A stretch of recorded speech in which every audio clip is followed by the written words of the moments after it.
เขาคือฉันจะรักเธอไม่ทอดทิ้งจากคนนั้นก็คือฉัน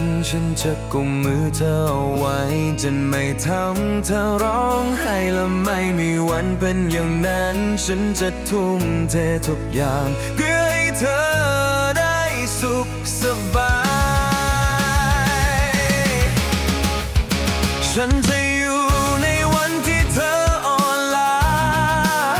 เป็นที่พักใจยามเธอหลงทางแม้โลกจะใจร้ายสักแค่ไหนฉันยังยื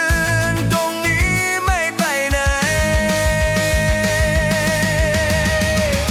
ถ้าคนนั้นเขาคือฉันจะดูแลรักษาอย่างดีเมื่อตะวันจะตกดินในความรักฉันอยู่เคียงข้างฉันจะเป็นดังสายลมคอยพัดช่วยนำความทุกข์เธอไปฉันจะกอดเธอไว้ไม่มีวัน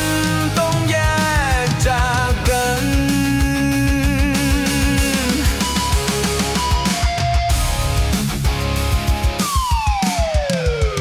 ถ้าคนนั้นเขาคือฉันจะรักเธอไม่ทอดทิ้งถ้าคนนั้นก็คือฉันจะกุมมือเธอเอาไว้จะไม่ทำเธอร้องไห้และไม่มีวันเป็นอย่างนั้นฉันจะทุ่มเททุกอย่างเพื่อให้เธอได้สุขสบายจะฟังทุกคำที่เธอไม่กล้าพูดจะเช็ดน้ำตาในวันที่เธอไว้วันขอแค่เธอหันกลับมามองกัน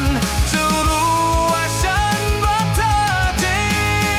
งถ้าคนนั้นเขาคือฉันจะดูแลรักษาอย่างดีเมื่อตะวันจะตกดินในความรักฉันอยู่เคียงข้างฉันจะเป็นดังสายลมคอยพัดช่วยนำความทุกข์เธอไปฉันจะกอดเธอไว้ไม่มีวันต้องแยกจากกันถ้าเป็นฉันจะรักไม่ทิ้งเธอแม้ทางลำบาก